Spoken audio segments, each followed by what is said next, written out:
Sometimes a single bowl of soup can shake an entire valley. The boy appeared just before sunset, thin as a fence rail and barely tall enough to see over the wooden trough beside the Whitmore Ranch kitchen. Mary Whitaker noticed him the way kind people notice things others pretend not to see. His clothes were dusty from miles of walking, and his eyes carried that quiet hunger no child should ever know. The ranch yard stretched wide around them, nearly 200 feet of packed dirt, wagons, and restless horses shifting in their stalls as the evening wind rolled down from the red hills. No one else paid attention. The cowhands were finishing their supper, laughing loud enough to scare the barn swallows off the rafters. Mary stood there for a moment with a wooden bowl in her hands, stew still warm from the pot. She knew the rules of Whitmore Ranch. Everyone did. Mr. Harold Whitmore had repeated them more times than the church bell rang on Sunday mornings. No dealings with the Apache. No food. No conversation. No exceptions. Mary looked at the boy again. He couldn't have been more than 10 years old. His shoulders trembled the way a horse trembles after running too far without water.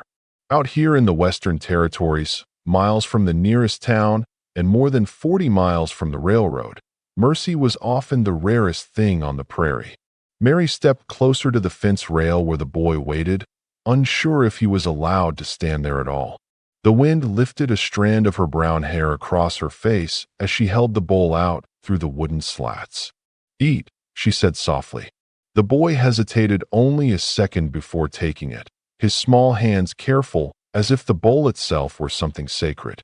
He sat on the ground beside the fence and began eating slowly, each spoonful measured like it might be the last warm meal he'd see for days. For a few quiet moments the ranch yard felt different, calmer somehow, like the whole land had paused to watch something simple and decent happen in a place where kindness usually kept its head down.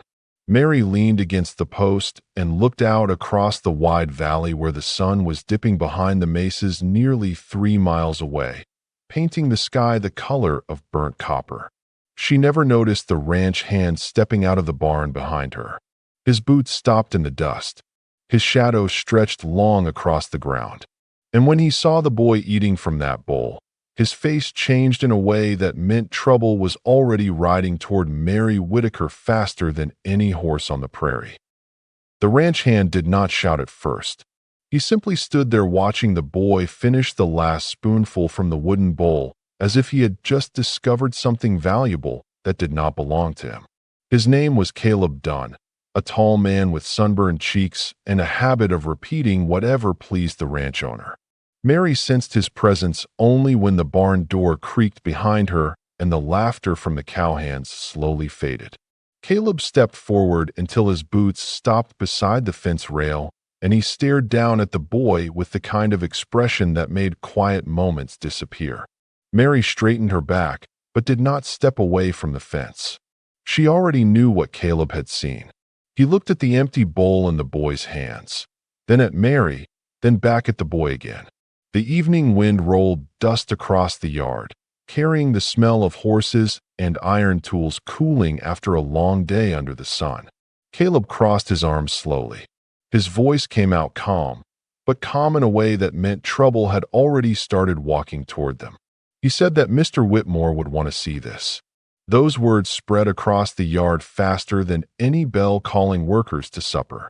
Within seconds the cowhands had drifted closer, some leaning against wagons, others standing near the water trough nearly 30 feet away. Nobody spoke loudly.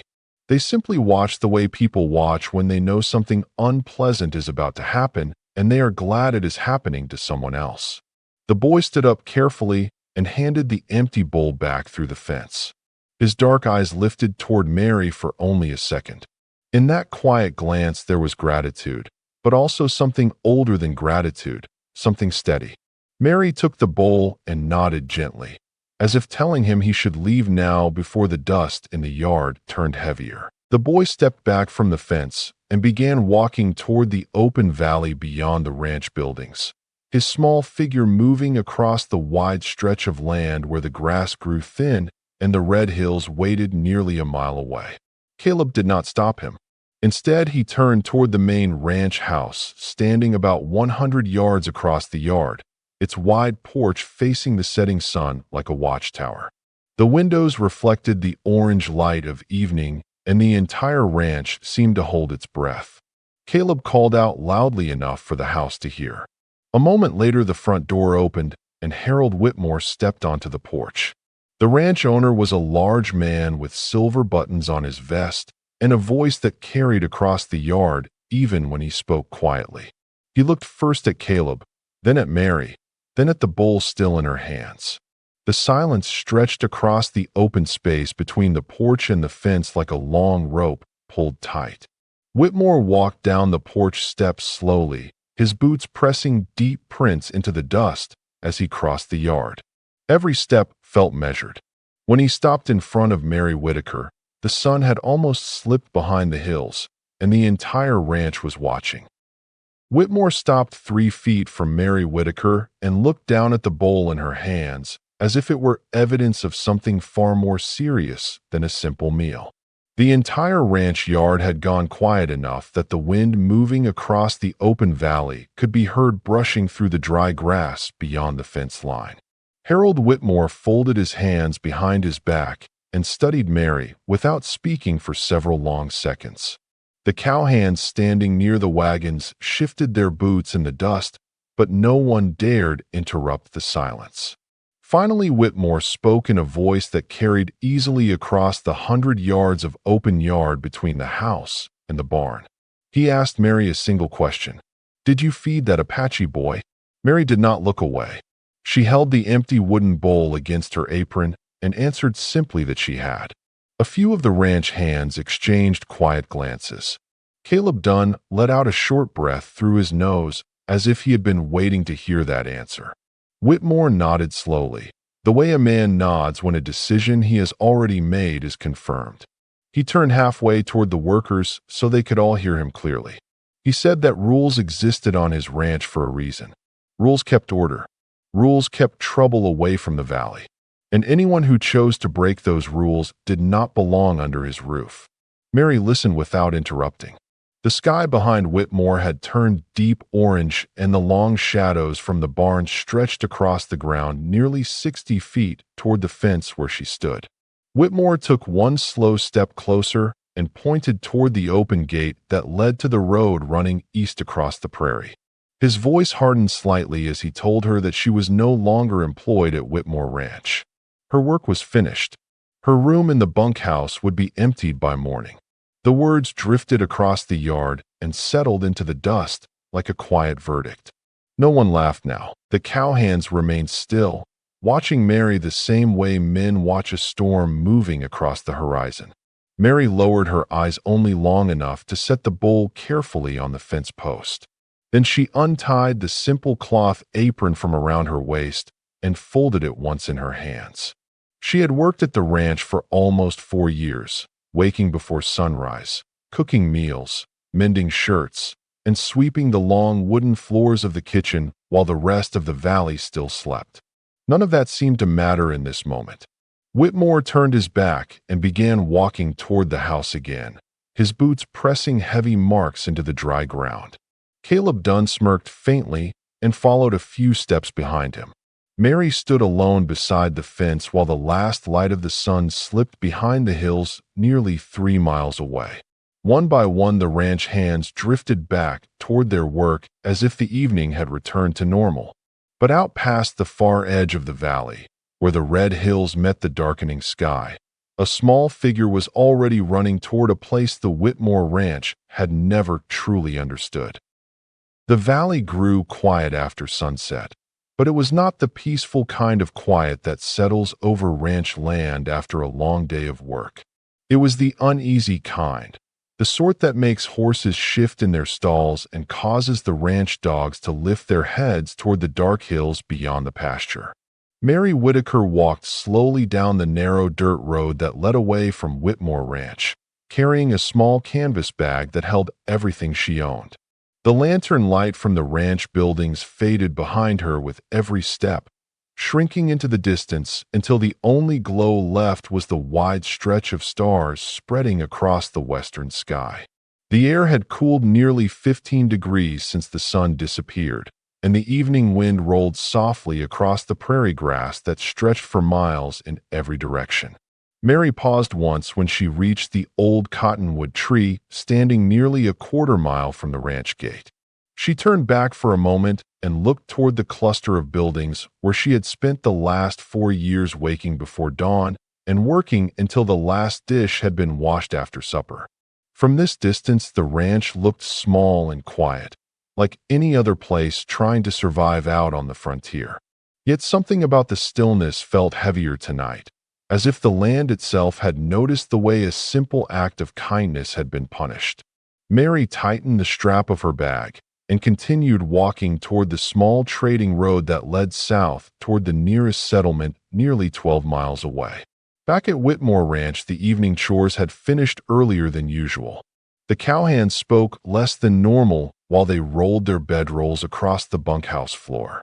Even Caleb Dunn seemed restless, stepping outside more than once to look across the dark valley where the hills rose like long shadows against the horizon. Harold Whitmore sat alone on the porch of the ranch house with a lantern beside his chair, reading over a ledger book that listed cattle numbers and supply orders. Yet every few minutes his eyes lifted from the page and drifted toward the open prairie beyond the fences. The wind shifted shortly after midnight, carrying a faint sound that only the horses noticed at first. One of the older Maras lifted her head and stared toward the northern ridge nearly 2 miles away. Another horse stamped once against the wooden floor of the stable. The ranch dogs followed next, their ears rising toward the same dark stretch of land where the valley met the hills. The sound was distant and steady, almost too soft to recognize at first. It was the sound of many hooves moving across dry ground somewhere far beyond the reach of lantern light. No one on the ranch spoke of it yet, but the prairie had begun to carry whispers across the valley, and before the next sunrise those whispers would arrive at the Whitmore gate with the weight of something no one there had expected. The first light of morning had barely begun to touch the eastern edge of the prairie when the sound returned, clearer now and impossible to ignore. It rolled across the valley like distant thunder carried on dry wind. At Whitmore Ranch, the horses were already awake, shifting in their stalls and snorting softly as they faced the northern ridge nearly 2 miles away. Caleb Dunn stepped out of the bunkhouse, rubbing sleep from his eyes, but the moment he heard the steady rhythm of hooves, he stopped moving entirely. The sound was not fast, and it was not chaotic. It was slow, measured, and deliberate, the kind of movement that only comes from riders who know exactly where they are going. A pale ribbon of dust began to rise above the ridge as the sun pushed higher behind the hills. One rider appeared first, then another behind him, then several more moving across the crest of the land in a long silent line. Within minutes, the entire ridge seemed to carry motion. Dozens of riders emerged from the morning light, their silhouettes cutting across the orange sky as they descended toward the valley floor. The ranch hands gathered near the water trough nearly 50 feet from the main gate, their voices low and uncertain as they counted what they were seeing. 10 riders became 20. 20 became 40. The dust cloud widened as the line stretched farther across the prairie. By the time the riders reached the flat ground less than half a mile from the ranch, there were more than anyone in the yard could count without losing track. The movement remained steady and calm, like a tide slowly reaching the shore. Harold Whitmore stepped onto the porch of the ranch house just as the riders approached the outer fence line. The morning sun reflected off the brass buttons on his vest while he watched the approaching line with narrowed eyes. No one spoke for several long seconds. The riders finally slowed their horses about 30 yards from the main gate. 100 Apache warriors sat mounted in complete silence, their horses breathing softly in the cool morning air. There were no raised weapons, no shouting, and no sign of anger in the stillness that settled over the ranch yard. The wind lifted faint strands of dust between the gate posts while the riders simply waited. Caleb Dunn swallowed hard and glanced toward Whitmore, expecting orders that did not come. The ranch owner stepped forward across the porch boards and walked slowly down the steps until he stood 20 feet from the gate. Across the yard, the cowhands remained frozen beside the trough, their eyes fixed on the riders who had arrived without a single threatening gesture. Then one of the warriors guided his horse forward from the center of the line. He rode calmly to the gate and stopped there, his posture straight and steady beneath the rising sun. The man studied the ranch yard for a moment before speaking in a clear voice that carried across the quiet land. He asked only one question: "Where is the woman who fed my son?" For several seconds after the question was spoken, no one on the ranch moved at all. The wind drifted slowly through the open yard, brushing against the wooden gate and carrying the dry scent of prairie grass across the land.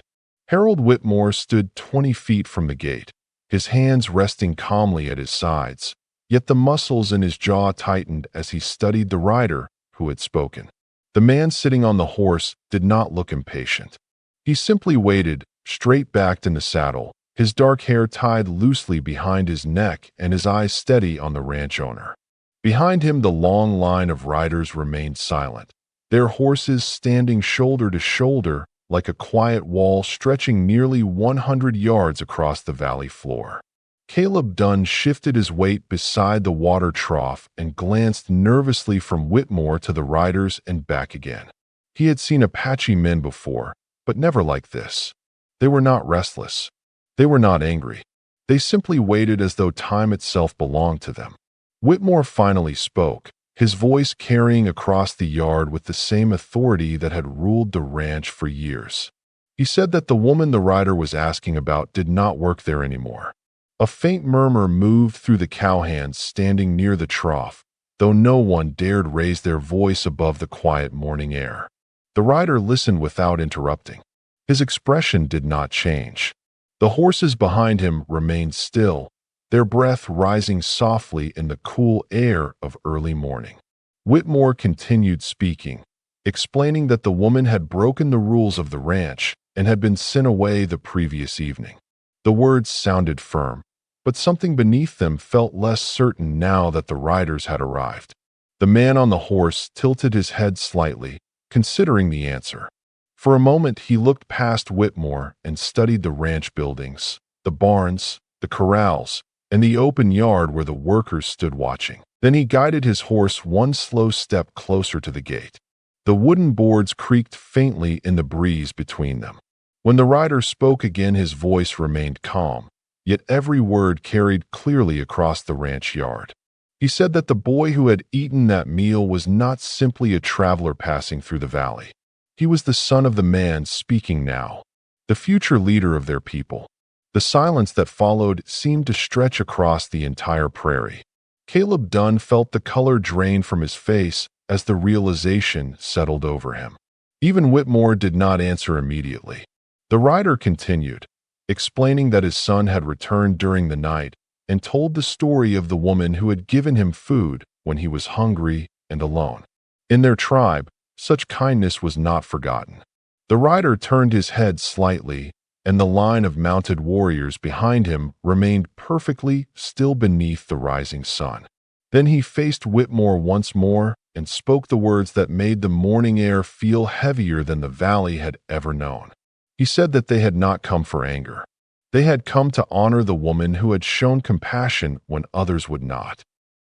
The rider finished speaking, and the quiet that followed seemed deeper than before, as if the valley itself had stopped breathing. Harold Whitmore stood motionless near the gate while the morning sun climbed slowly above the hills, casting long shadows across the ranch yard. The words about honor and compassion lingered in the air, heavy and undeniable. Caleb Dunn looked from the rider to Whitmore again, uncertain now of what he expected to happen next. None of the warriors behind the rider had moved. Their horses stood calm beneath them, tails flicking lazily against the cool morning breeze. The stillness was not threatening, yet it carried a weight that made every man in the yard feel smaller. Whitmore cleared his throat quietly and glanced toward the road where Mary Whitaker had walked away the night before. The road stretched empty across the prairie, disappearing into the pale distance where the land rolled toward the south. The ranch owner spoke carefully, saying that the woman had left before sunset and that he had no idea where she had gone after that. The rider listened, studying Whitmore with steady eyes that revealed nothing. For a moment, he turned his head slightly and looked back toward the long line of warriors behind him. Then something unexpected happened. The rider slid calmly from his horse and stepped forward until he stood directly in front of the wooden gate. The movement caused several of the ranch hands to shift nervously, but the rider simply rested one hand on the top rail and looked across the yard again. He said that in his people's tradition, kindness was remembered longer than cattle, longer than land, and sometimes longer than a lifetime. He explained that the boy had walked nearly 8 miles through the dark hills during the night to reach their camp and tell them about the woman who had given him food when no one else would.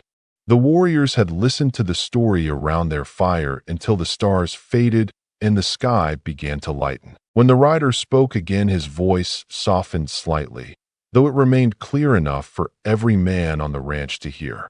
He said that the woman had shown respect to his son when she had nothing to gain from it. Because of that, they had come to show respect in return. Behind him, the warriors slowly began to dismount from their horses one by one. Saddles creaked softly as boots touched the ground across the line of riders. Within moments, 100 Apache warriors stood quietly beside their horses facing the ranch gate. The sight made the cowhands stare in disbelief. No one had expected this. The rider turned back toward Whitmore and the ranch workers and lowered his head slightly, a gesture that carried more meaning than words. Then the entire line of warriors followed his example, bowing their heads together in silent acknowledgement of a woman who was no longer even there to see it. The sight of 100 warriors standing beside their horses with their heads lowered settled over the ranch yard like a moment carved out of time. None of the men who worked for Harold Whitmore had ever seen anything like it. Caleb Dunn felt the uneasy weight in his chest grow heavier as he looked across the quiet line of riders. Only minutes earlier he had expected anger or threats. Instead, there was only respect, offered to someone who was no longer even standing there to receive it. The morning wind drifted through the open gate and carried the faint scent of sage across the yard. Harold Whitmore shifted slightly where he stood, his boots grinding against the dry earth as he tried to understand what he was witnessing. The rider who had spoken earlier lifted his head again and looked calmly toward the ranch owner. His voice remained steady when he spoke. He said that their people believed a person should be known by the way they treat those who have nothing. The woman who had fed his son had proven the strength of her heart without asking for recognition. For that reason, the tribe had come to give her something in return. The rider turned and reached into the small leather pouch tied to his saddle. When he stepped forward again, he held a simple braided cord in his hand. At its center hung a polished stone the color of dark river water. He placed the cord carefully over the top rail of the ranch gate so it rested in the morning sunlight. He explained that the stone came from a sacred river that ran through their homeland many miles beyond the hills. In their tradition, it was given only to someone who had shown true compassion to another human being. The gift was meant for the woman who had offered food when his son had nothing but hunger and long miles behind him. Whitmore stared at the cord hanging from the gate as if it had appeared from another world. None of the cowhands moved. The rider stepped back toward his horse and placed one foot in the stirrup. Before mounting, he looked across the ranch yard one last time. His eyes paused briefly on the empty road leading south where Mary Whitaker had walked away the night before. Then he spoke again, his voice softer but no less clear. He said that the valley should remember the difference between power and kindness. One can command people to obey rules, but the other earns respect that travels farther than any fence line. The rider mounted his horse and raised his hand gently toward the warriors behind him. Without a single word, the line of Apache men stepped back into their saddles. The movement happened slowly, almost ceremonially, until every rider was seated once again. For a moment longer, they remained facing the ranch in complete silence. Then the rider turned his horse toward the northern hills, and the entire line followed him across the open prairie, leaving behind only dust, hoofprints, and a braided cord hanging quietly from the Whitmore gate. The dust from the departing riders lingered over the prairie long after the last horse disappeared beyond the northern ridge. For several minutes, no one on the ranch spoke at all. The yard that had once been filled with the noise of morning work now felt strangely hollow, as if something important had passed through and left the place quieter than before. Caleb Dunn stared toward the hills where the line of riders had vanished, his mouth slightly open, still struggling to understand what had just happened. The other ranch hands slowly drifted back toward the barns and corrals, but none of them carried the same careless confidence they had shown the day before. Their eyes kept returning to the wooden gate where the braided cord and dark river stone hung gently in the breeze. Harold Whitmore walked across the yard toward the gate, his boots pressing slowly into the dust. The morning sun had climbed higher now, warming the air and lighting the stone so that it glimmered softly against the weathered wood. Whitmore reached the gate and stopped only a foot away from the cord. For a long moment, he simply looked at it. The gift was simple, yet the meaning behind it was something the ranch owner had never truly considered before. Around him, the valley stretched wide and silent, the same land he had ruled with rules and authority for years. Yet the memory of the riders standing there with bowed heads had changed something in the air that could not easily be undone. Caleb approached slowly from behind, glancing once more toward the empty hills. He asked in a quieter voice than usual what Whitmore intended to do with the cord. Whitmore did not answer immediately. Instead, he lifted the braided strand carefully from the top rail of the gate and turned the polished stone over in his hand. It was smooth and cool, shaped by water and time rather than by human hands. After a moment, he tied the cord back onto the gate post so that it hung clearly where anyone riding into the ranch could see it. Then he stepped back and looked across the yard toward the long road leading south. Somewhere beyond those miles of prairie, Mary Whitaker was walking alone, believing she had left the ranch behind forever. Whitmore exhaled slowly and spoke more quietly than anyone there had ever heard him speak before. He said that some lessons arrive in ways a man does not expect. He turned toward Caleb and told him to saddle a horse. The ranch hand blinked in surprise, but did not argue. As Caleb hurried toward the barn, Whitmore remained standing beside the gate for another moment, watching the braided cord move gently in the breeze. The stone caught the sunlight again, flashing once like a quiet reminder. Out on the open prairie, a lone rider soon appeared on the southern road, heading toward the horizon where Mary Whitaker had disappeared the night before, carrying with him the beginning of a story that the Whitmore Ranch would remember for many years to come.